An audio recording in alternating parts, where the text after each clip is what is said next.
Welcome, wandering souls and lost sailors, to the Ship of the Dead podcast. Ahoy, mateys, and welcome aboard the Ship of the Dead podcast. My guest today, returning, maybe you're only the second returning guest I've had. Oh my gosh. I'm honored to have Joseph R. Lewis back from Dungeon Age Adventures. No, I'm honored to be here. Yes. Thank you for being on board. You may know Joe from his 5th edition adventures, or more likely, if you listen to this show, his either Karen adventures or his OSE Merry Mushmen stuff, yes? Yes, no, I've done a lot of things for a lot of folks and a lot of systems by now.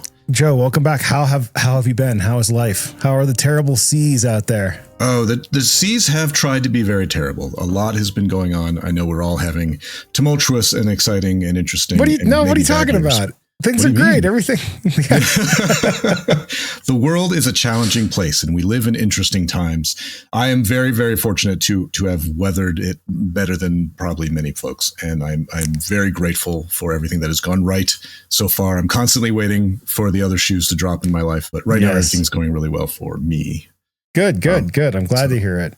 Do you listen to the Cortex Podcast by chance? No, I don't know that name. So there's two guys have this podcast. It's called Cortex. It's kind of a like productivity podcast, if you will. Okay. But they do this thing every year called yearly themes, where instead of doing New Year's resolutions, they set a yearly theme for the entire year. And they encourage their listeners to do this. You know, of course, they have a line of products to support like theme journals and whatnot. But this year, I'm playing along, and I set my theme is the year of improvement. And I've thought a lot about this, and I thought one of the things that I'm trying to improve is not only my relationships and my friendships, of which I would count you among one of my newer friends. Absolutely. But also my adventure writing. And I thought, what better guest to have back on the Ship of the Dead than one of my new friends who is a great adventure writer. Oh my gosh, thank you. And I thought it was interesting that, you know, when I invited you back on, I then found out that you had actually done a series of YouTube videos for the first time in several years about writing adventures. Can you tell us about that? I did. I just did that last month.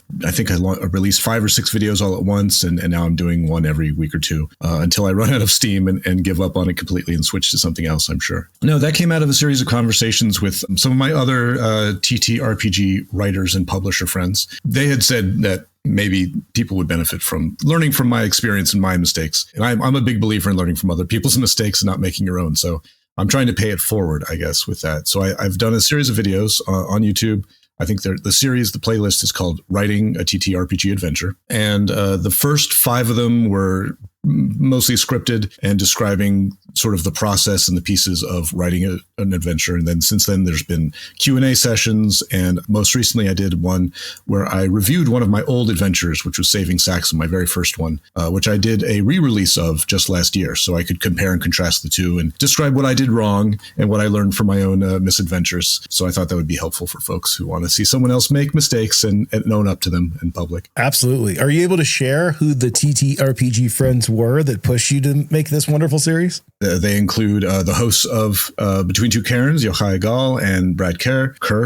Sorry, Brad. I don't know how to say your last name. We never talk in last names. Kerr, baby. Sure. And artist Sam Mameli, adventure writer Amanda P. And hopefully I'm not missing out too many other people. This sounds a lot like of folks on the Cairn. I was going to say the Between Two Karens, royalty, if you will. No, the Cairn family has been wonderfully kind to me, and then I like being part of that community very much. I think this is probably a good time to mention. Are you going to be at GaryCon? That is the plan. Yes. Amazing, because I am hosting a State of the OSR panel, and my panelists are Yochai Gall and Brad Kerr and Kelsey Dion of Shadow Dark fame and Matt Finch from Swords and Wizardry. So that's fantastic. Well, I should probably make time to go to that while I'm there. If I had another spot, I might have invited you, but no, I'll have to sit in the audience and just heckle from the crowd. Yes, please prepare some terrible questions to spam us with. I'll find some Wisconsin tomatoes to throw. Love that.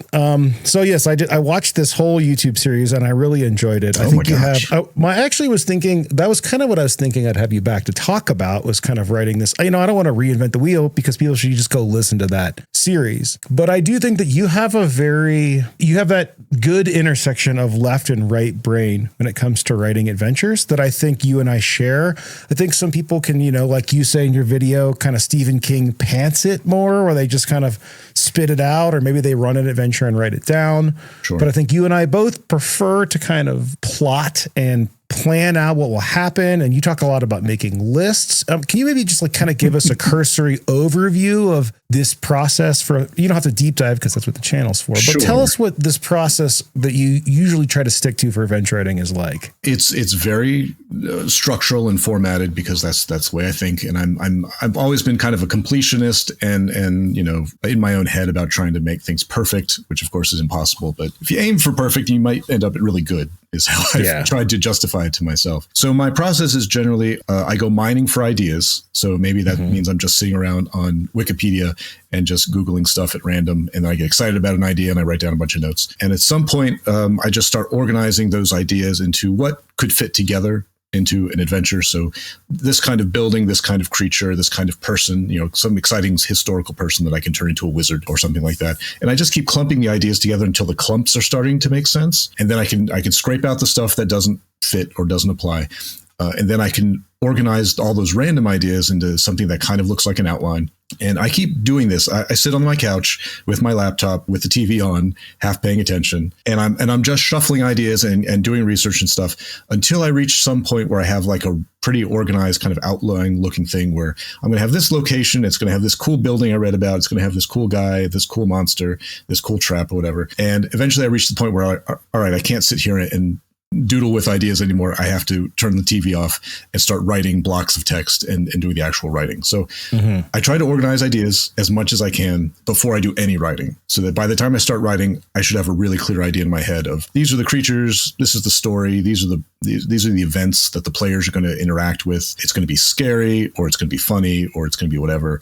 And I have a really clear idea because I've been sitting with these ideas for a week or a month or whatever it is. So then the ideas all get pounded into actual words using the format that I use, which is a little bit of read aloud text and then bullets for additional information. And usually the last thing I do is write stat blocks because I find that the least exciting thing to do is apply math to a really cool idea. I have a dragon. All right, well, how many hit points does it have? That's down in the weeds. I mean, especially for like more rules like games. Like for me, when I got to write stats for Pirate Borg, I'm like, well, do I even need to do this? Don't you guys know at this point what this thing has? But it is a necessary step, of course.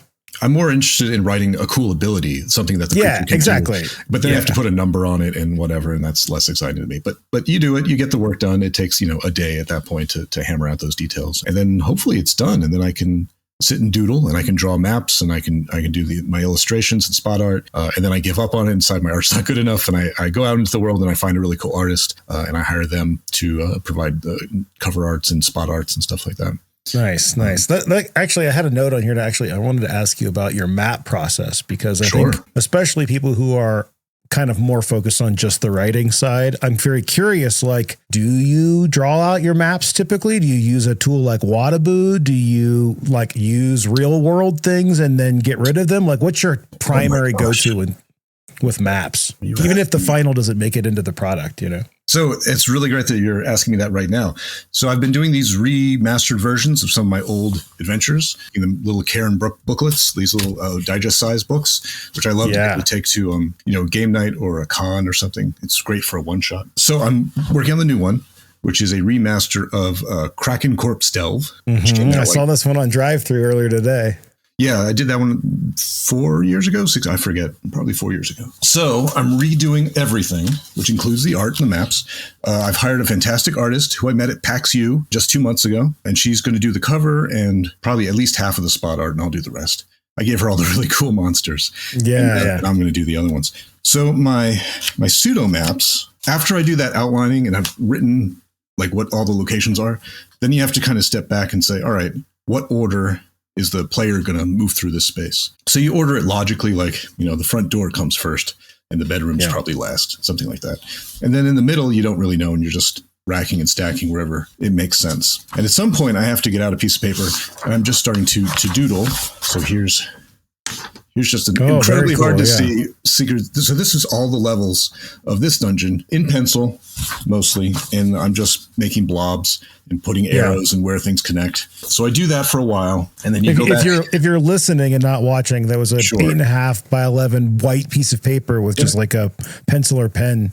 Divided into 4 quadrants it was really small. Each of these levels has like 9 or 10. Yeah, but that's like, I mean, that's all you need, you know? No, it is. It absolutely is just for the doodling, for figuring it out. And then after I did that, I sat back and I looked at my outline of all my rooms, my descriptions, and then I looked at my text or my doodle of my map. And then I started doing these. These are the finals. This is probably most visible. So it's another 8.5 by 11 piece of paper, except this one is the entire level on one piece. And this will actually go in the publication. Yeah, right? These are the final ones. Yeah. These are what I've been sitting on the couch doodling while my wife is having more interesting things to do with her life. I've been making little cross hatchings around the edge of this monster face, trying to make it look. Monster face, but it's also like Kraken intestines, right? It is. This is the dead Kraken. So the first level is the limbs. So this is all tentacles and claws and stuff. And then the second level is orifices. So there's as you would expect, an exploded eye and an attacked eye and fins and gills. And then the next level down is the organs. So I've got all the organs drawn out. Yeah. I've been attaching all around the edge.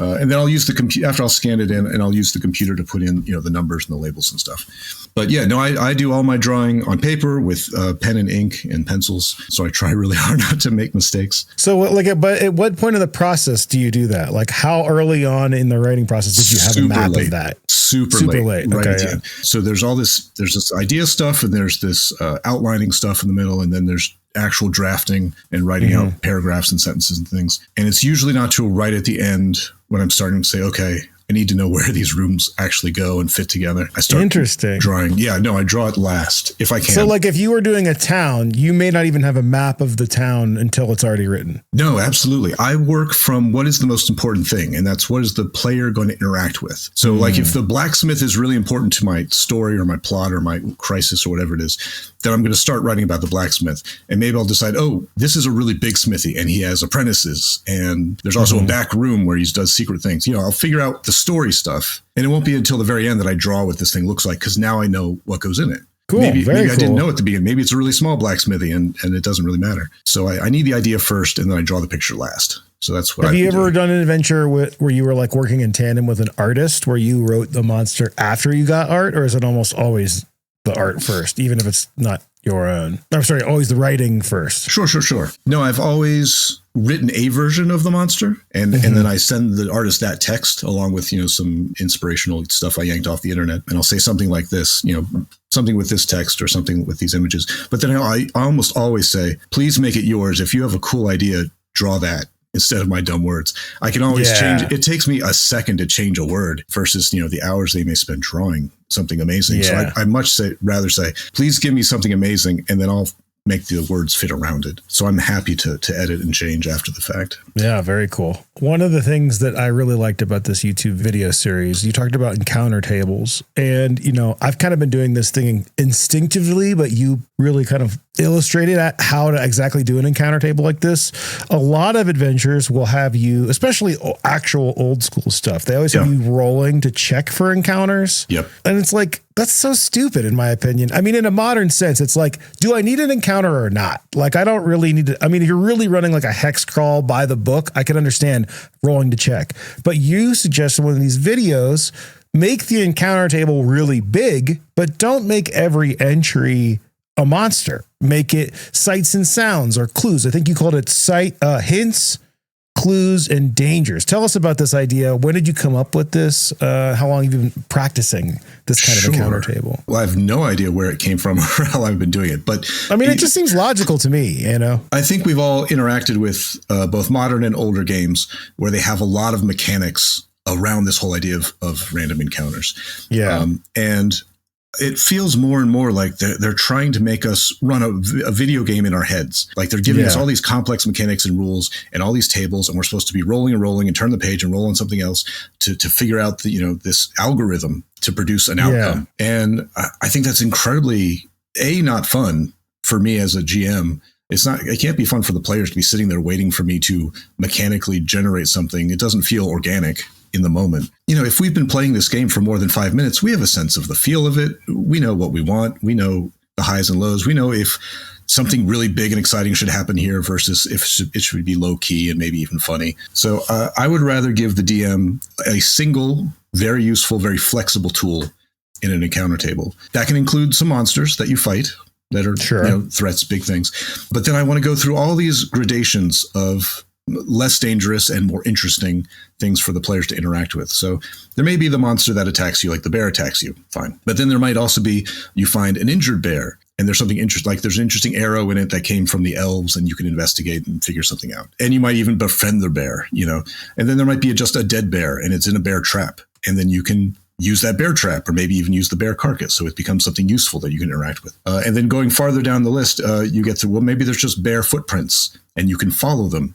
And then there'd be a note that says the bear footprints go to location 5 where the bear is. Yeah, sure. So then the players feel clever about, they investigated intelligently and hopefully they were stealthy and smart about following the bear footprints. Well, and you also talk about making it not just a bear. Like giving it a little flavor so that you as the writer of the module is doing the heavy lifting. So the GM doesn't have to think up like, oh, what are the D4 beggars doing? Like you're saying, suggest that in the table, right? Yes. Well, even if it is a bear, it can still be like 5 different bear options that are interesting, that are appropriate to whatever's going on in the adventure. Because I've seen lots of random encounter tables where it's just, you could walk into a room and it's D6 goblins. I don't know what they're doing, but they're there. Or it's D6 wolves, which is wildly different. I don't know what they're doing, but they're there. And then it's like, it's just a bunch of different monsters in different amounts and they're just there. Yeah. And then the GM has to say, okay, what are they doing? Why are they there?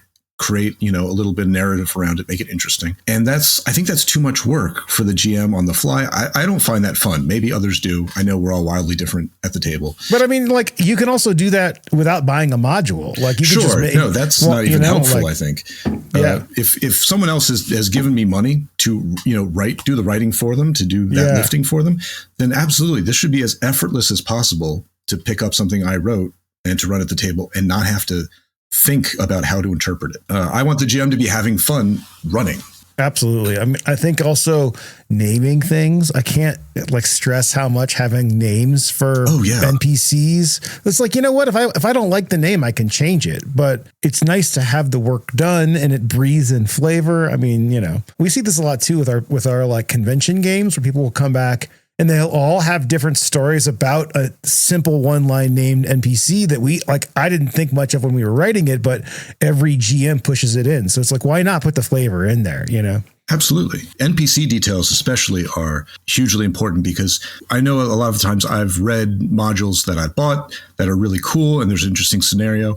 But then when the players actually meet Bob and I'm like, oh, wait, I don't know what Bob looks like. Or what he's wearing. I don't know what he talks like, what he sounds like. And I have to role play him right now. Yeah. And what if I make something up that actually doesn't work a page from now because Bob is a one-eyed, welder from a factory up here. But I don't know that right now. And that's very frustrating. And it takes 2 seconds to put the right details, Bob, eye patch, gravelly voice, whatever it is. Covered in oil smears. All right, great. Now I know what he looks like, and now I can do the rest of the work. Yeah, I mean, and there's a line. Like you don't want to give 2 pages of backstory on Bob the Smithy, But I mean, you also talk about this line when you're talking about writing adventure rooms. I think your guideline is 30 words. For my read aloud text is the goal is 30. Not for the room, for the read aloud text. The idea, you're saying though, you don't want to overwhelm both the GM and the players with too many words. Right. Yeah, no, we're trying to pull off a crazy magic trick when we write a room because I'm going to have a picture in my head of a room. Mm-hmm. I'm going to turn that into words on a page. And then some GM I don't know is going to read the words and they're going to get an idea in their head, which may or may not be the same. And then if it's not read aloud, if it's, standard non-read aloud text, then they're going to invent their own words to try to convey their mental image to the players. The players are going to hear whatever they hear and create a third mental image. And then they're going to try to play together at the table. And if that goes wrong, then we all know what that looks like. The players are like, oh, wait, I thought there were 2 windows. And the GM's like, no, I think there's only one. And then now we're arguing about minutia that's not fun or interesting. But we have to go back. Oh, wait, I wouldn't have done that. Let's back up 3 minutes and redo this whole scene again because I would have done it differently if I'd had the information. Yeah. So I believe in read aloud text because it's a tool for me as the writer to give to the GM. And then the GM doesn't have to make up their own words. They can just use mine. I've done that work for them. So now I know exactly what words the GM is going to say. So hopefully me and the GM and the player have all seen and heard the same words and have the same picture in our head, and can move forward and be on the same page and make the play a little smoother. Is the hope, is the dream. I mean, I think the reason this works so well for you inside of like the OSR is that your read aloud text is very technical. There's a lot of 5e adventures, for example, many RPGs, but specifically 5e, where the writer does not get the point is, hey, like you think 30 words of technical words to get it in their brain. They start giving these long, flowery descriptions of how the fire is crackling in the fireplace. Well, you can do that as the GM. I like your approach. It's read aloud, but with a purpose of getting it, downloaded into the player's brain, right? Yeah, and I think there's a strength to that on the technical side. I do wish I was more poetic and flowery and memorable as a writer. I've never been. I've written a couple dozen. I think you're very memorable. I think you're very memorable as a writer. I appreciate that lie. That was a beautifully told lie. I know what you're saying. I mean, if I could just interject here, I feel like, you're thinking maybe like Patrick Stewart is very, absolutely. Like his prose is really, really good. But here's the thing, I don't necessarily need it to be really, really flowery and well written to have a good time at the table. Yes. I think there's another thing you mentioned on one of your episodes. You're talking about the difference between writing a novel and writing an RPG adventure is the goals are very different. You're not trying to provide a literary experience for the GM. You're trying to have a game at the table. And yes. I think your style of writing works really, really well for that, where sometimes I'm like, man, I can't write this good, but this is also not really what I need in the moment. Yeah. And I'm cheating because I'm a professional technical writer. So that's what I'm bringing to the table anyway. You say cheating. I would say that's your master level experience at technical writing. It is a benefit I bring to the table. Sure. What kind of technical writing do you do? It's been a variety of things over the last 20 something years. It's included software development and hardware development, making machines. There's been medical writing I've done. I worked for some universities. We did history. We did politics. There was a lot of cancer research at one point. But at any given time, I sit down with someone who is an expert and a genius in their field, and they explain things to me. And I guess my superpower was just asking questions and teasing out all the information from them that they're leaving out. That's the thing, is experts tend to make assumptions. They think, you already know the first 10 facts, so I'll start at fact 11. And then I'm like, no, I don't know the first. Back up, please. Your fact 11 makes no sense. I need the whole context. So I was really good at asking all those questions and pulling out all those details. And then I can write it for you and me and everyone else to explain those things. So have you ever done any writing for somebody else's ideas? Oh, yeah. No, one of my first jobs was basically working for a kind of vanity press where some smart muckety-mucks who really wanted to see their names on books wrote out some ideas and spelled out some ideas.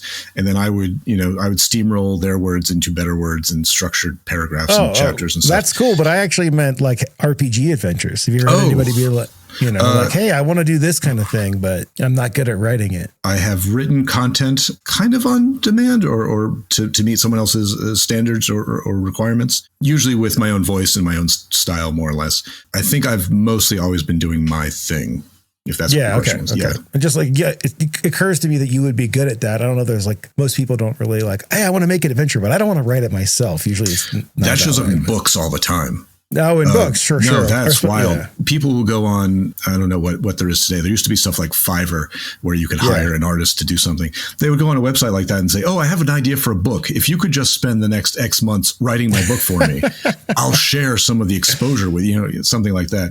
My idea is there's a dragon and a guy kills it. I'm like, that's not an idea, guy. So I'm absolutely sure there are folks out there who say, I have an idea for an adventure. If you just do all the work, we'll split the profits. Yeah. One other thing I really like that you mentioned, which I could maybe see your Zelda influences rubbing off here, was color coding monsters. I mean, it's just very an old school video game thing. And when I heard you say that, I was like, why have I never thought of that? I mean, I guess if you're because you're not old enough, Luke. What are you talking about? I'm 41. I played a lot of Zelda. Oh, right? You're in your early 40s. I'm in my mid 40s, young man. Oh, no, when you were 45.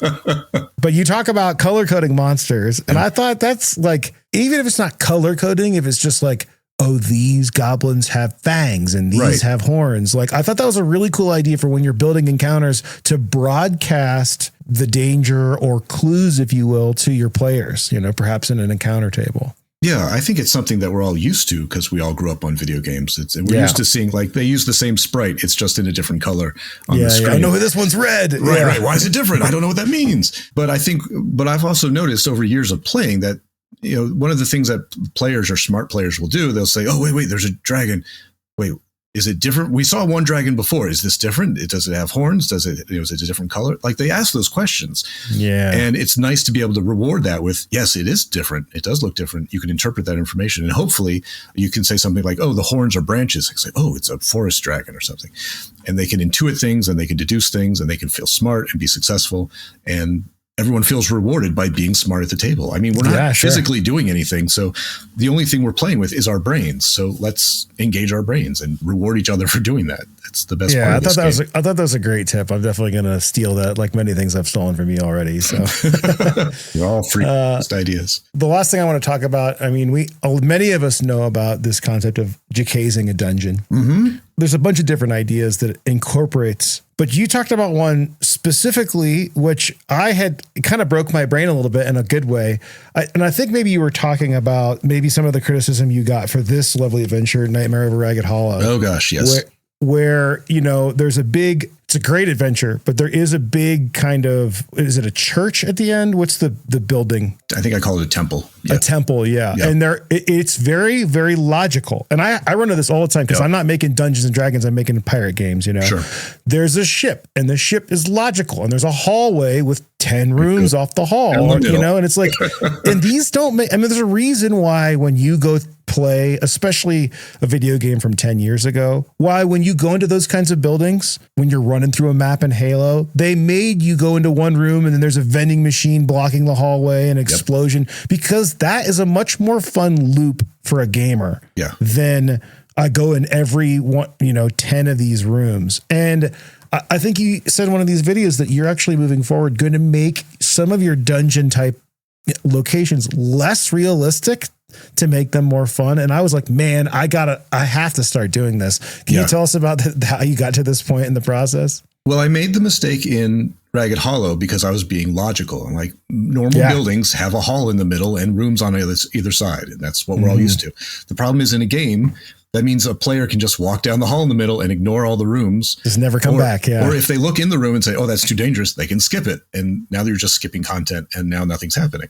And I didn't realize that until actually we'd done the Mushmen version and their map was just a prettier version of my map. Nothing had really changed. And I'm looking at them like, oh crap, they can just walk through the middle of every floor of this building and just walk down to the basement and not do any of the content. So I've learned the lesson. So you can either do it the video game way, which is you still have a logical building, but then yes, the doors collapse. So you have to go around and there's a hole in the wall. So you have to climb on the outside. Yeah. And that's just good video game level design. Or you can just give up on that and just say, look, these are going to be weirdly shaped rooms that just interconnect however I want them to be to make for a fun game experience, which I think is fine. I mean, we're all showing up to the table to play and have fun. Yeah. I mean, that's very smart from a adventure design standpoint. The battle map artist in me is like, oh man, I don't know. Like I can't make a ship that's got, it's like you're always going to be able to go from the top to the bottom. They're designed that way. Yep. The bottom is closer than the stern, but sometimes if you need a way to block that to write a good adventure. I don't know. I think it's good advice. Very good advice to. Yeah. All right, everyone. Lesson learned from people who tried and failed, right? Don't make your dungeons logical. Make them fun. Or you need to write them in a way where that's okay, I guess, where there can't be really good content in a room that they're never going to get to on their normal path, right? Yeah. And the goal is not to railroad. It's to encourage them to find the fun stuff versus giving them an obvious way to avoid the fun stuff. Yeah. I mean, like, think about if you were a Disney Imagineer, you would never design an attraction that was just a hallway with 10 rooms because no one would go in all 10 rooms, there wouldn't be, they would snake you through it, Yep. But I think, you're right. You don't want it to be a railroad. You want it to be like a branching paths and loops, right? Absolutely. That's the key. Yeah. No, I always want to try to find more ways to give the players more agency to work within. But I personally don't like sandboxes because I don't want things to be wildly way open. I don't find it fun either as a GM or as a player. When I sit down, I want to have something that's almost a cinematic experience with a beginning and a middle and an end with a payoff. I want to know, I want to have a goal and I want to work towards it. You know, I like something like a Strahd type adventure where there's obviously a bad guy and we're going to build up to fighting that bad guy, even though if that's, you know, tropey old fashioned. But I think though that Strahd is often like touted as a fairly sandbox adventure. So I think you're just saying you don't want to be able to go. I mean, you know, like the fact that you can go anywhere in Barovia is what they're talking about. Well, but you can't leave that's Barovia. Like saying you can go anywhere in the dungeon because that's fair. The whole place is the whole country is just a trap. It's a dungeon. But I think it's like, you know, if a more classic railroad adventure would be like you start in the castle and they have to go through the castle, you know. I mean, sure, that was the original. That was Ravenloft. That was the original. I think maybe what I'm hearing is that player agency and big choices are really important. Yes, absolutely. But not so much. Like, I think that's kind of why sandbox and open world video games have taken off, is people got like addicted to this idea that they can pick whatever they want. But that the reality is that maybe going anywhere isn't what's going to be best for the story. And that's kind of what you're saying, right? Well, I think the reason that huge open world video games, sandboxy video games have taken off is because of a completely different phenomenon, which is that people like to spend time in a setting that they like, which is the same reason that we have huge doorstopper fantasy novels and people are really excited. Oh, it's 800 pages. I get to spend so much time at Matt Colville. I'm just quoting Matt Colville at this point. I want to spend so much time in this world. And it's not about the quality of the stories or the characters or whatever. It's just, I want to drink it in. I want to breathe it in. I just want to be in it. You know, it's like when you want Game of Thrones to just never end because I want to keep watching it and just enjoying it and be there. And I get that feeling. That's an escapist feeling. And it's just because you like the vibe of something and you want to hang out in that vibe. And that's cool. Mm-hmm. But when I'm playing an adventure and I sit down, I want the GM to hand me a goal or a set of goals I can pick from. And then I work on that goal. And then I can feel like I'm making progress, and then hopefully I get there and there's payoff. And with the open world, you know, you wander around, you don't know where you're going. You hope you stumble on something to do. You hope it's interesting. Maybe it's not. You know, if you have some huge hex map and it's full of random tables and you're just rolling and see what happens, and you try to make a narrative emerge from randomness, I find that less rewarding. And it's harder for me to show up to the table next week excited to do the next thing because I don't know what the next thing is, and I can't remember the last thing because it was random. It didn't feel like it meant something, if that means anything. When we're sitting at the table, I want it to feel like it means something in the moment because it's working towards a goal that I care about. I like that you have several very formed opinions that are kind of against the grain of the modern OSR approach, if you will. But I think that I'm old is what you're saying? No. But I think start shaking my fist at clouds. I think it's actually that you have honed your own opinion around a gameplay loop that is in the spirit of those concepts, but against them at the same time. Like you're saying, when you're exploring is okay as long as there's like a thing you're working towards, right? It's not just a random table. Yeah, I get that. I can appreciate that. And I'm sure some of that comes out from growing up on video games in, you know, the 80s and 90s, where it wasn't a huge open world. Even the biggest open world in the early Final Fantasy games was still, you walk to the next town and then you walk to the castle next to it and you do the plot there. It's not anything could happen anywhere. You don't wander off into the woods and anything could happen. No, you can fight a wolf in the woods on your way to the castle and you do the next thing, which all kind of ties back into just Legend of Zelda for me. It's just everything has a goal and a next plot point and you move forward. And that feels good. There's reward and a payoff system, and it feels like you're working towards something that you want to do. It's interesting that you mentioned Zelda because I have one of my notes here. The last time I had you on, this is a quote. You said, "Almost everything I do is informed by Legends of Zelda." Legend of Zelda. This is how you said it. Yeah. Legend of Zelda, the first one. Castlevania, the first one, and Indiana Jones, the first one. That seems accurate. That sounds like me. Does it sound like something you would say? Those were good originals. I want to ask you, first off, I want to deep dive on these, specifically these three titles and maybe any others that are attached to it. But why when you say the first one, did you not like some of the later Castlevanias? No. I've enjoyed the hell out of all of that stuff, including the Castlevania animes, even Nocturne, which I think is not as good as the original. But I haven't made it to Nocturne yet. We did mention the other anime last time. No, I enjoy that a lot. But like Zelda, like is Breath of the Wild not your jam? Or what about the first one is so inspiring to you? So I stopped playing somewhere in the Wii area. So I've played up through Twilight Princess and Skyward Sword with lessons. Skyward Sword, yeah. I love Twilight Princess. It's wonderful. But I think the things that inform me and probably lots of people are the things that we had as touchstones at an early age that made a huge impression. Because when I played the original Legend of Zelda on the original NES, which I bought from a Sears on a very cold December night 40 years ago, I remember sitting with that tiny booklet. All the video games came with a tiny book that explained how to push the buttons. And there would be a little piece of not very good spot art of what the monster would look like other than the pixelated version on the screen. And I would spend forever going through those books, reading the names, like the names of the monsters, none of which is in the video game. Like they don't tell you what a moblin is. It's not in there. It's just there's a little blue guy and you stab it. But the book had all this pseudo lore and all these names, all this art, and it would draw me in as a kid, and I would get excited and I would try to fill in the blanks. And there's huge nostalgia bait for me with stuff like that right now. Yeah. So like I can picture all of those original maps on the original NES Legend of Zelda version, and the horrible monotony of scrolling through hills that looked exactly the same over and over again, and the Lost Hills and the Lost Forest and the graveyard.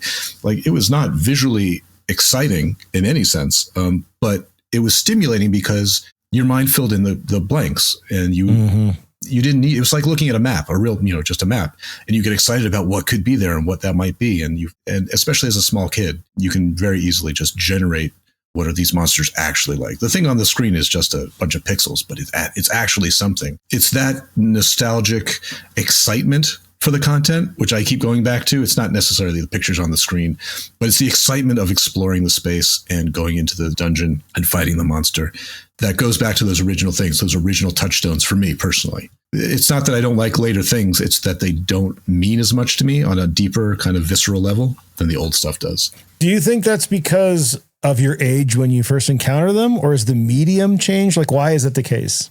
I think it's a combination of just being very young and creative and imaginative, but also the fact that the older media was so low res. There was so little on the screen that it allows your mind to fill in the blanks, which is kind of like sitting at the table and playing a TTRPG when we just have each other's words and we imagine whatever's happening sort of cinematically in the movie theater of our minds. With modern media, it fills in everything for you. It's very high def, it's high res, it's beautifully animated and rendered, but that means there's no room for me to insert my perspective. It's just there. I'm sort of passively ingesting it, and I can steal from it things that I kind of like, but I don't get to weave my mind into it the way I could as a kid.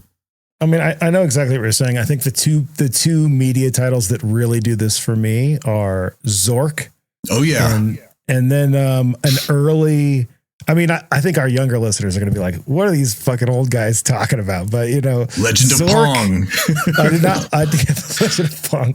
And the other one for me was one of the early branches of Rogue, which was at the time was called Moria, but then became Angman. Did you play either of these? I don't think I did. Basically, it's like they took AD&D first edition, and you start you're in a town, but it's all made with text characters. So like the ground is a dot, and you're the @ symbol. Sure. And then you just delve deeper and deeper and deeper, and you have to like level up, and you can get killed by a slime, and you die. But like, I think you're right. Like, I think when Diablo came out, like my brother was obsessed, but you're seeing the monsters, and I'm like, this is not as cool as when I was picturing my own little dude in this like, endless chasm. So no, I remember watching that transition through the 90s of going from very low res 8-bit to leaping up through 16, 32, 64, until you got to, I remember when Mortal Kombat, which is the first thing I remember, where they had basically videotaped human beings. Oh yeah. As the characters on the screen. I'm like, oh crap, this is real now. This is not an artist rendition. It's not pictures anymore. Now we've gone straight to video, live video. Yeah. Or like Baldur's Gate. Baldur's Gate is great. The new one is a great game, but it's definitely, that's not the part of D&D that I was excited about. The part about D&D I'm excited about is that I make it all up in my brain, and like I can think of anything, and then the GM has to tell me what happens, you know? I mean, and I know that's about as close as we're going to get. I mean, I guess VR stuff is on the way, but Probably. I understand the approach, I guess is what I'm saying. On to these other ones, though. Indiana Jones. Yeah. What about Indiana Jones is it for you? Raiders of the Lost Ark was the first movie I saw in the theater, and someone told me that was in 1981, and I smacked him. It could have been a re-release, though, right? In 1981? No, it was not. No, I know. I'm saying they could have re-released it a later year, you know? No, I saw it in 1981, apparently. Oh, okay. Indiana Jones is great. They've made up a vibe. They invented this weird character. He wears a leather jacket in the jungle. He carries a bullwhip. Why? He's very smart. He's very intelligent. His only superpower seems to be identifying objects and speaking, obscure languages and picking up women. He can punch people for a while, and that's about it. And he can jump from truck to truck. He has no magic powers except getting lucky and being in the right place and being kind of smart and kind of charming. But there was it was such a great visual set of images from that jungle tomb complex at the very beginning. It was a great opening sequence to introduce a new character. It had all these tropes that we're still quoting like 50 years later, with the giant rolling ball trap and the poison dart traps, and then the weighted idol on the thing. It's wall to wall tropes now. It's so iconic. And then he goes to the Middle East, and he goes to, the Himalayas first. He has to pick up Marion, and he's fighting Nazis the whole time. What's better than fighting Nazis? And he looks cool. He's always cool. Even when he's tired and grumpy, he looks cool, and he pulls out his gun and he just shoots the guy instead of fighting him. It also updated a lot of the other stuff that I had watched growing up, which like stuff from the 60s and 70s, the Harryhausen kind of stop motion animation, Sinbad and Hercules type movies, which was all very sword and sandal, and it was kind of dusty looking, which I loved. And then this was just a more modern, sharper version, which I hit at that very early age. And just the images and the iconography just landed for me. And I think when I'm writing a game, part of what I want is to feel like Indiana Jones. I want there to be a whiz bang, exciting chases and escapes. Violence is brief and boring almost. And there's also this like underlying current of like arcane mystery, there's always a little bit of real magic going on. It's like, wait, what? And he doesn't understand it or know anything about it, but or even kind of believe in it. But he has the knowledge to like still solve it. You know? It was the smarter version of the stuff that we often do in D&D. I mean, there's so much fighting that happens in a lot of modern D&D, but Indiana Jones is solving the puzzles, and he's finding his way around the traps, and he's talking to the locals, and he's figuring out lore. And that was all the cool, like intellectual and exciting swashbuckling kind of stuff that I liked. Yeah, but also in a very nicely contrasting way to stuff like Rambo, which was also big in the 80s, where you've got just like all the machine guns and all the needless violence. It's nice to see something where, the hero is like actually using their brain. Yeah, I'm with you. Yeah, no, that resonated. I mean, I watched all that stuff too. I watched all the Stallones and all the Schwarzeneggers and everything. But of course, but they didn't land. Like, I didn't ever seek out to watch one of those again. If it was on TV, sure. But like, I would seek out something like an Indiana Jones. Yeah, you didn't say that almost everything you do is informed by Rambo. No, not me personally. Yeah. I'm sure he's out there, someone. Yeah, of course there are. Yeah. I mean, I know people who like RoboCop is a really big, it's like Indiana Jones for you or me, But, I love RoboCop, but I loved it as an intelligent satire about commerce and capitalism and other things. Yeah, you're not trying to like recreate the RoboCop experience in a tabletop RPG like not Indiana yet. Jones. I'll think about that. Yeah, it's coming. You're in your new Cyberpunk module for Cyborg. I've flirted with the edges of Cyberpunk. It never grabs me enough to want to deep dive into it. Well, I thought it was interesting that you mentioned. I forget where I saw this, but you mentioned being a fan of The Matrix and of Alien. Of course, I'm a huge fan of both. But I mean, I think we share this as well. Like, I don't really think I love Cyberpunk, but as a genre. But I've said this a bunch on the show. I don't want to pretend I'm there. Yeah, it doesn't have that pull for me either. And I don't know what it is. I also grew up watching a lot of highly inappropriate anime from the 80s and 90s. There was Ghost in the Shell, which was brilliant. And I was just going to say Ghost in the Shell. Sure. Yeah, but then there's earlier stuff. Like Wicked City and Cyber City and Angel Cop and back to Akira. And then there were all the big series, the early Gundams and stuff like that, which were way more political and less good at being violent or exciting. But no, there was a lot of very gross body horror and high tech, and it was flirting with how bad or weird or awful could cyberpunk be. Horror never really intrigued me. And I go and I dive into it every now and then. I say, oh, what's the cool thing in horror these days? And I always bounce off it. It just doesn't work on me. Do you mean in RPGs or in all of media? In all media. Like I just watched Midsummer for the first time, and it did nothing for me. I watched Nosferatu, the new one, when that came out a couple weeks ago. I like that very much. Yeah, but it's it's deeper into fantasy at that point. It's the most D&D Dracula movie to come out. Oh, absolutely. No, it's straight of all up was. time. Yeah. But I'm just saying the horror element doesn't grab me as horror. It more is just dark fantasy. For me, I just felt like, oh my God, this is literally we're playing a TTRPG right now. Absolutely. Let's talk a little bit about these Karen books. Yeah. How many are there so far? Oh gosh, let me pull them out. Maybe little booklets. I do love little booklets now. I wish I'd been doing this from the start. 4 of them are done. So there's the Saving Saxon, which was my very first adventure, and there's Desert Angel Fiasco, which is the flying ship in the desert, which I love to run at cons because it's really easy to flex it and to make it longer or shorter. It's kind of linear, but it's open ended and you can play however you want. Imperial Vault 19 and Other Dark Places is a collection of one-shot stuff that was written almost exclusively for Karen, except for the first one, which I wrote with my daughter. Oh, cool. Imperial Vault for 19, which I really loved. And then the last one is the one I'm most proud of right now, is Witches of Frostwick, which is the biggest one. It's the only one that has a spine. And this is my European frozen wintry village beset by witches and ghosts kind of adventure. Lots of Slavic folklore in that one, and some face stuff as well. And the artist I got from this is the incomparable Woogie, who did the cover and a bunch of the interiors, and they look fantastic. And I'm just really proud of that book right now. So I had to ask, like that one seems particularly well fit for Karen, but the other 3 seem less like spooky woods, like Karen is so well known for. Is it the best mechanical fit for you, or do those 3 actually tie into the theme that one might expect from Karen out of the box? I think Saxum is right up Karen's alley. It's a village at the edge of the woods, and there's creepy face stuff going on in the woods. And when I did this remastered version, I absolutely leaned into that and tweaked it and made it more focused on those themes and that imagery. So I think Saxum's right on the money. Imperial Vault 19, I keep saying 14. Imperial Vault and Other Dark Places. The Other Dark Places were 4 one-shots that I explicitly wrote for Karen. And they're just one-shot dungeon delves that are really easy to pick up and run. They were always meant for Karen.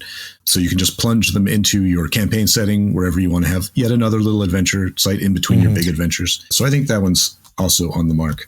Yeah, Desert Angel Fiasco doesn't seem to fit at all thematically or for setting wise, but it's easy to run.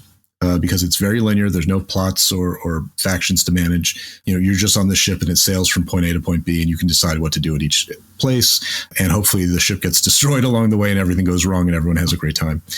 So I think that's really great for cons. I've run that a number of times, and I may run that again. Coming up at Game Face Con is something that's going on in Baltimore soon. So I think that's what I'm going to run there. But yeah, Frostwick is definitely the one that's most obviously Cairn-esque or Vald-esque or Dolmenwood-esque. But I mean, like, what are we talking here? Like the conversion to Into the Odd or OSE is like not that many. I mean, Into the Odd is like almost no steps. But no, it's been so easy to go from 5e to OSE to Cairn. Going back the other way is almost impossible. It's like trying to shove needles back up a funnel or something. There's so much more work to take these really basic concepts. I mean, I find now when I read 5e stuff, like just looking at all the new Monster Manual stuff, because the Monster Manual just dropped, I'm like, oh man, this stuff is so verbose. And it has to be because it gets, rules layered down with all these different mechanics that they interact with. Yeah. And I'm just so thankful that we exist in an ecosystem where it's like, what to do here. Here is the 10 words you need to make this happen at the table. So, yeah. And it's not just that, but it's so much more fun when no one is thinking about, is it 35 or 30 feet? Like, no one cares. Oh, I know. That's not interesting. They're in the room. Yes, the explosion hurts them. Let's move on. Yes. Like, and I'm not throwing shade at those things. Like, I get it. I am a gamer. Like, I do not, like, if there is a rule in the book, I have stopped 5e games to look up rules and regretted it. But, we all have. You don't want to get it wrong when there's a rule. You know what the solution is? Get rid of the rules. I agree. I completely agree. And then you can just have fun. You can start laughing, man, making friends instead of arguing about dumb rules. Yeah. A rules-light system like Karen or like Morkboard, it's easy to teach to new people who have never played any game whatsoever, who have no preconceptions when they come to the table. And they're like, all right, tell me what to do. And I'm like, great. You don't have to know anything. Just start talking and be cool. And if a rule comes up, I'll tell you to roll a die. And I can run into the odd style games and character games like that all day long with people who've never played, and they love playing it. They don't have to learn stuff. They can just play. And you can also make a character in literally 2 minutes. Not exaggeration, 2 minutes, literally 2 minutes. It's friendly to everyone, for new players and kids. It's been great. Do you have any advice for GMs to improve their game, whether they be new GMs or experienced? Gosh, I would want the person asking the question to be a lot more specific on what they were I realize it's a very broad question, but like, for me, I have kind of a narrative that I'm always on about how, the thing that can make your game better. Do you have anything like that? Like if you met somebody at a coffee shop who's into 5th edition, what might you tell them about your experience in the TTRPG world? I would want to just drive home the message that the reason that we all got together and sat down at the table to do this activity together is because we are all trying to have fun together. So anything you can do that maximizes the fun and the flow of your game, and everyone's game, everyone's table, everyone's group of friends is going to be a little bit different and have their own vibe and their own style. Some are, a lot more funny and they're beer and pretzels, and some are a lot more intense and serious and they do the voices, which is great. But figure out whatever it is that makes the game fun for everyone at the table, including yourself as the GM, because I think I've met a lot of GMs who are just sacrificing themselves on the table of the perfect game, or they're trying to be Matt Mercer or whatever it is they're trying to do. And they never seem happy. They seem stressed and exhausted, and they'll talk about the hours of prep they put in before whatever it was in their session. I don't do any of that. I'm trying to get as close to zero prep as I can any given week. And also anything that happens at your table that is difficult on a technical level, like we've talked about rules and crunch, if you spend time looking up rules and debating and redoing a scene because someone changed their mind, that's not fun. That's if you think about a 4-hour game window, how much of those 4 hours did you actually spend moving forward and having fun versus stopping, arguing, litigating, going back, redoing? Anything that interrupts the flow of just having fun, and figure out what those things are and don't do those things. And if that means transitioning to a different adventure module or a different game system, please do that. Or finding new players. Or it can absolutely mean finding a different table. But this is supposed to be a fun hobby. It should be fun for everyone, including you, the person who is organizing and making it happen. So please take a step back and think about that and indulge yourself. Make it something you want to be doing every week. Great. That's the easiest high level advice before we get way down in the weeds. No, great answer. Yeah. What adventures, campaign books, or source books have had the biggest impact on you and the way you run and write adventures? Oh my gosh. I wish I was sitting at a different shelf, because I have a different shelf that has all of my books laid out next to each other. Give us what 2 or 3 that just really stick out to you. Things that have influenced me in some way include Ultraviolet Grasslands, which I've never played and I don't have any plans to play, but it's a beautiful book and it's wall-to-wall ideas. It presented to me that an adventure can look very different and feel very different. And it made me want to be a better artist and a better writer. Yeah, it's Luca Reyes, yes. Yeah, Luca Reyes, fantastic artist and writer. I was going to say, he does both. Another artist-writer combo, which I think gets you something that you don't get, Yeah, I would say another book that was important is this guy right here. This is the remastered version of Deep Carbon Observatory. This was the first old school adventure anyone mentioned to me with the name Old School and said, this is a weird thing. That's not 5e. And I just said, this is wild and smart. And the art is off the wall. Of Scrap Princess. Never seen anything like that in an adventure book before. This is the aforementioned Patrick Stewart. Yes, absolutely. Patrick Stewart. And just having that intersection, I don't know, what was it, 6-8 years ago, whatever it was, sent me off on this wild tangent of, there's different content and there's different styles of play and there's different ways to write and there's different ways to do art. And just having that door open was massive for me, because if all you've ever seen is 5e stuff, then you think that that's what games have to look like, because this is the only machine you've ever seen. And then you see this whole other way of doing things. You're like, oh no, it can be anything. It can be all these different things. And then I discovered, the rest of the OSR scene and everything that's else that people are independently writing and creating, which has been huge and beautiful and wonderful. I'm just not realizing this, but it kind of reminds me of, maybe for some other people, it might be like punk or metal. But for me, it reminds me of when I discovered the underground rave music scene in the 90s. Sure. When all I had been exposed to prior was pop and classical and jazz, which are all great genres I still enjoy. But then like EDM at the time, when they didn't even call it EDM, it was like broke all the rules. We don't use any real instruments. Our sets are an hour long. It's like all the rules were totally different. Yeah. And I feel like the OSR is kind of like that. We're like, hey, you know what? All those things, throw them out. We got all new rules for you. There are no rules, you know? Sure. So I'm with you. Yeah. Just having your mind opened is massive and very important. And it could be anything for, you as an individual, what speaks to you or what shakes you out of your routine. That's the most important thing, whatever it was. And a third one? Gosh, I really do wish I had the shelf up because I'm going to not mention something really cool. But no, I go online on Kickstarters and everything else as often as I can, and I get new stuff from people I've never heard of, and I just hope to be inspired and excited by it. A new book shows up every month at least, and I forget that I ever bought it because the Kickstarter ended 3 years ago, and I get all excited about it because there's cool new art and there's cool new ideas. Even if I never play it as written or read it a second time, I just like the infusion of freshness and newness. We live in a wonderful world full of wonderful people with wonderful imaginations. And the fact that we currently have the tools electronically and both, with all these print resources that we can just share with each other, all this stuff is amazing. And I encourage everyone to take advantage of that because it's amazing. It was not like this in the olden times, children. Yeah, absolutely. You have to ride your bicycle to the library and find the one book. You just had to hope you had somebody in your life who knew about cool things. I'm sure people our age all have that influence. It's like, you got to check this thing out, man. Step into my office, and play this video game, read this book. No, I did not have that person. I remember my first intersection with D&D was I rode my bike to the library and I was in whatever aisle had probably Edith Wharton's historical, Bullfinch's mythology, that kind of stuff.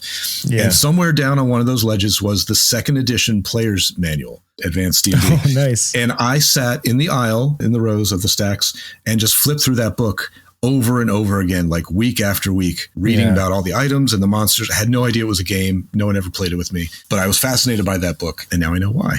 It's just a pile of imagination, and that's fantastic. I love that you mentioned Edith's mythology book because it's one of 2 books on my bedside stand right now. Awesome. Excellent. I want to talk a little bit about The Undying Sea because it seems like people who listen to this show might care about it. And you and I had an offline conversation about, that's this. I believe, there you go. Yeah. I think you told me that you were working on what was essentially Pirate Borg. It was, yes. Before you discovered Pirate Borg. You ruined it for me. Thank you. Sorry. I'm sorry about this, but I want to hear about that. And did that spin into Undying Sea? Because I took a look at it earlier today and it seemed like maybe tell us about this product and also tell us about that journey. I guess I had started playing Cairn-esque things, into the odd type things, and I wanted to do a nautical version of that because I grew up on the Chesapeake Bay and on sailboats where you spend 90% of your time cleaning the sailboat. But I love the water and I love doing boating things. And I wanted to do boating adventure or setting. And I had also intersected with Emmy Allen's depth crawl systems for like the Stygian Library and the Gardens of Yin, which are also books that I would have pulled off of my shelf if I was sitting at the right shelf. So I wanted to do something like that. I said, well, what if the sea gets weirder the farther out you sail? And I was combining all these things that other very smart people had invented, and I was just bolting them together. And that was going to be my contribution to gaming for whatever that year that was last year. 2 years ago. So I made all these tables for creating locations, procedurally generating stuff. It was very sandboxy. It was very open. You create an island. You create what's on the island, create these factions. It's interesting because this is like the opposite of what you said you were into. Yes. Right? No, you learn from doing, and I did this. Okay. So I've got 100 pages of, which is mostly tables of how to generate all the stuff. So the farther you sail out into the sea, you find weirder and dangerouser. I'm an editor and I just said that. More dangerous monsters and creatures and NPCs. And there is sort of a meta plot about, why the place is like this. So you can solve it and you can fix the world if you want to. So I had made like the first pass and I'd written the first draft of all these tables, including things like what kind of buried treasure can you find on the desert island? I missed PAX Unplugged that year. I was supposed to go. I was all ready to go. And then something came up and I missed it. And I'd been all excited because I wanted to pick up this thing I just saw with Pirate Borg. So I couldn't pick it up. I was not there. So I ordered it on Amazon or your website or whatever it was. And it showed up a week later and I flip it open. I'm like, oh crap, this is all all my tables are already in your book. And like all of my classes were pretty much there, except it was Morkberg instead of Into the Odd. Karen. Into the Odd, okay, yeah. And I sat there for like a long evening going, I'm writing the same book.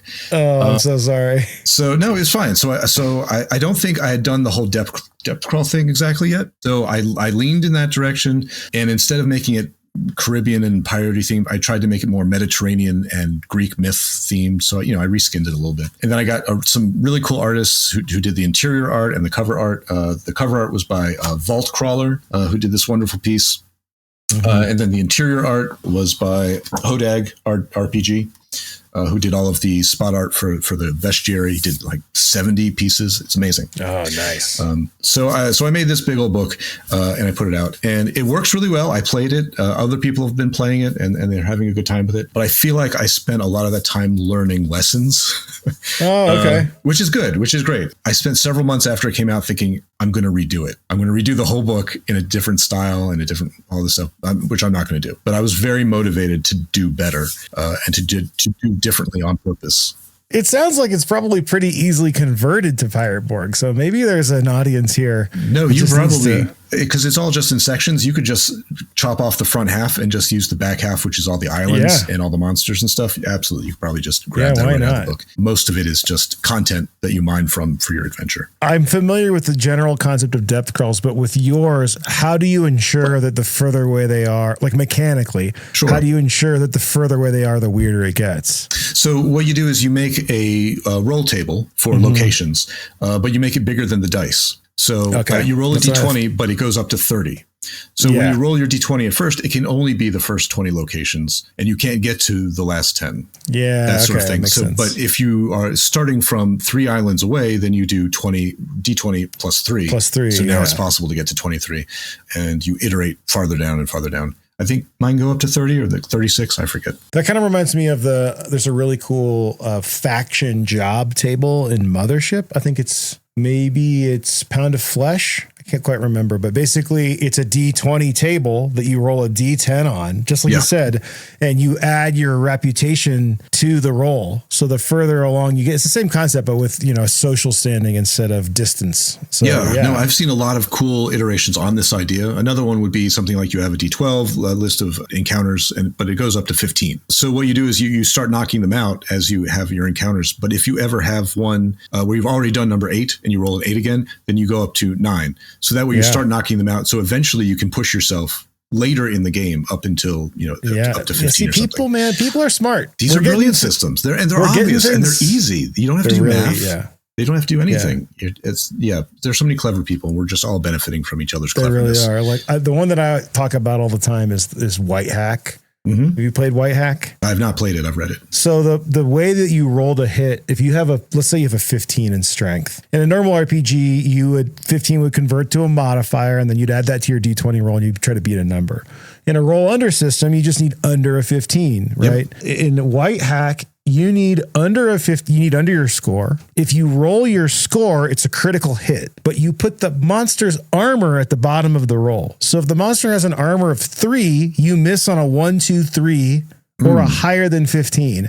And it makes a very complex system work with no math. And I'm like, that's amazing. It's like very smart, such clever way to design a game. So no, I've been super impressed by all the stuff I've been seeing over the last few years. And I'm just excited to other people to come up with better ideas that I then have to readapt all my adventures for, so those people can enjoy it. I'm with you, man. I'm with you. Steal like a pirate, right? That's what we say here. Steal like a pirate.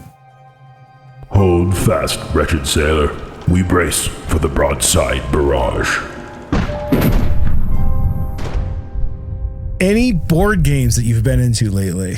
I just was introduced to Undaunted. We played the Stalingrad campaign. It's fantastic. You put out tiles to build out the scenarios, and you fight. You're playing out World War II scenarios, and you can go through a whole campaign. It takes hours and hours to play. Fantastic. Sounds very up my alley. How about war games? Are you any war games at all? Miniature games? No, not with miniatures. I used to be obsessed with miniatures, and I was painting them, and I was buying them. I had huge boxes of them, and then I kind of flipped a switch, and all theater of the mind, and I can't handle the stuff, the clutter. You know what? I love that for you. I think you made the right choice. If I'm asking my opinion. I was a good painter, though. I was a very good painter. war game or board game from your youth that you're the most nostalgic for that you did not play. You know, like that one that you're like, you imagine that you would have had an amazing time playing it. And maybe even it's D&D for you. I don't know. No, this is going to be a bad answer. It's Risk. I have never played Risk, and lots of people have complained about it for lots of reasons. Dude, but it's this pillar. You're not missing a thing. I know. I understand that completely. But it's a pillar of everyone's background. Everyone's played it. I've never played it, and it looks cool to play a global war simulation or something. Yeah, I think there are better global war simulators I'm sure there out are. there. But just because of the way childhood. the dice system works. Yeah, they take 4 or 5 hours to play a full game of Risk, and not in a good way. No, I'm sure. No, but you said childhood, and there were only like 3 games when I was a child. So. Oh, that's okay. That's fair. Kickstarter, you are excited about or have recently backed? Oh, gosh, I don't know what recently backed. I can show you what I recently received because this thing showed up just the other day. This is Wraithlands. Oh, cool. Which I is haven't heard of this. No, it's vaguely Celtic. Everyone's dead already or undead. It's very spooky. It's very cool. I've just started reading it. I forgot I backed it. It's a very cool book that showed up. Guest that you would like to see me have on the show. Ooh, I don't know if I want to have you show up with like a historical expert. Some like the guy who runs the pirate history blog or podcast. He's actually very, very high on my list to invite. The pirate history podcast guy. Yeah. I listen to a lot of that, but I have too many podcasts, so I fell off it after like 30 or 40 episodes. But I love that detail in the history. It's fantastic. I just had to think like the problem with him is like there's no way I can listen to the whole show. So like I don't want to reinvent the wheel. I would have to find a way to bring him in that people would find interesting, Sure. Well, put a gaming sense. Yeah, you need to put a gaming spin on it. Yeah, what would be interesting from an interactive? What are weird little stories from history where the players could, do a heist type thing? I wonder if we could get him to play like an hour of Pirate Borg and like make, that would be a very cool episode. Watch him just use like totally like, actually, no. Or we have him as an advisor on an actual play. Just cut over the voiceover. Henry like, Morgan would never do that. That's not how a musket fires. Yes, exactly. RPG setting you would least want to visit. There's plenty I don't want to. Morkboard, yeah. I don't want. I was like, pretty awful. This seems like the de facto answer to this. Yeah. Well, it's on the mind because we're here. You're on the Enterprise and you've just walked into the holodeck. Yeah. What's the first program you're loading up? I'm locking the door. I don't know. Gosh, do you just be anywhere? Does the holodeck know more than I do? Can I say like, show me Julius Caesar getting murdered and it would actually figure it out? Yeah. Let's assume that it knows. It's an all-knowing computer. Well, actually, it's interesting you said that because I have another question that is probably going to be online with this. But let's just assume that it knows a lot. It knows everything that we know in history, but then it has like AI to fill in the gaps. Sure. So I would either want to play out a movie like Indiana Jones or The Lord of the Rings or something like that, which would be a huge nostalgia. Or if I could be in my own Legend of Zelda game, those would probably be high on the list. But further down would be like reenacting like historical events, like hanging out with the Continental Congress and just watching them argue would be cool. Did you ever read or listen to the Ready Player One, not the movie? I did not. I just watched the movie. Oh, okay. So the book is incredible and there's a bunch of D&D references in it, but a big part of the book is one of the things they have to do is replay their favorite movies where they take over the main character and you get points for like getting all the lines right. It's a cool section. I think Monty Python's like one of, Holy Grail's one of them. Favorite Star Wars planet? God, they're kind of rough. Those are rough planets. There's Desert Planet and there's Snow Planet and there's City Planet. Don't forget Swamp Planet. I'm going to give it to Bespin, Cloud City. Oh, nice. That was very pretty and you don't have to mow your lawn. So you've been given an invincible time and space machine. What era of history are you visiting? There's a lot of stuff that we don't have a lot of information about that was just alluded to, like early civilizations in Egypt, like the Nebuchadnezzars and stuff that we just have like fractions of knowledge, but they invented all sorts of amazing stuff. So I think being able to find some of those sort of half lost civilizations and hang out with them and see their art and learn about their cultures would be amazing. A lot of stuff in the Middle East, I think, that we just have hints about. Yeah. I feel like everything from that Mesopotamia area spread out is almost more intriguing than like any fantasy science fiction ever written because it's real. You're like, it is. What it's happened? real. They were figuring stuff out the first time. It was the first time someone made a chariot. Like the first time someone rode a horse. Like, how do you? I mean, like, can you imagine if you could just go watch the first guy make fire? Not like watch it happen from lightning, but like make it happen. Like, man, no, that'd be wild. It's like that happened. That a dude did that. And then if you could like squat down next to that guy and just say, "Hey, what you thinking?" Or like seeing them like mess around with the wheel. Like, what if you could take a camera back and like make a montage of like the wheel getting better? What if there was like a day where a guy just said, "I'm going to figure this out, Margaret," and he walks out into the yard and he just starts banging on a piece of wood. Maybe Margaret figured it out. Let's be clear. Okay, I'm not saying the main character. No, I'm correcting my mistake earlier. I'm not correct. She could have walked down and said Margaret. We've established that there was a Margaret nearby, and maybe they were supportive and maybe they weren't. Well, I don't know. Add the first entry to the Who's on Board the Ship of the Dead D100 table. Oh my gosh. Definitely the incredibly elderly owner, not the captain, but the little old man who actually owns the ship, who is not at all helpful. His name is probably something like Ebenezer, who just wants to yell at people, and he's half blind and he's half deaf and no one likes him. But he always has a little bit of candy in his pocket, so people put up with him. I want candy from the owner of the Ship of the Dead. That's something I want. It's a new life goal. Finally, favorite character in the Alien franchise. Ooh, that's almost impossible. Because there's like favorite who you like because they're good, and then there's favorite because they're awful and you like watching them. Who was Paul Reiser in Aliens? I Burke. I loved hating Burke. Yeah, he's such a good character. Yeah, no, that was spot on. He did a great Carter job. J. Burke, Carter J. Signed, Burke, Carter J. You sent him there, Burke. These people are dead. No, the sniveling, whiny corporate guys were the most fun to watch and die. That's good.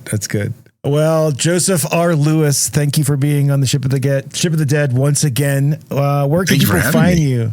Yes, of course. I'm scattered across the internet as websites rise and fall like civilizations. But my website still lasts. So Joseph R. Lewis can be found at josephrlewis.com. And it's a blog, right? It does have blog entries that occasionally get posted and updated, but you can find links to all of my published stuff. But I'm also on Drive-Thru-RPG. You can look up Dungeon Age. And now I'm on YouTube. So you can just look up Joseph R. Lewis on there and I'll pop up. So those are the best ones. I'm also on a whole bunch of Discords, but you have to be on the Discords to find me. Yes, you do. No little birds or blue skies for you? No, I'm on Blue Sky. I'm probably called Joseph R. Lewis there too. So nice. I was one of the early adopters. Excellent. Yep. Cue outro music, right? You've been listening to the Ship of the Dead podcast. Email your questions, comments, and buried treasure tips to shipofthedead@limithron.com. You can support the program, join our Discord server, get early access to new episodes, and instantly download hundreds of battle maps, assets, and adventures at limithron.com/Patreon. Tiers start as low as $2 a release, and you only get charged when I make something new. Pirateborg, my rules-light, rum-infested hack of Morkborg, is available now at pirateborg.com and retail stores everywhere. Ship of the Dead is produced by Limithron LLC, our audio editor is Matt Kepler, and our music is by Alexander Miller. For more, head to limithron.com.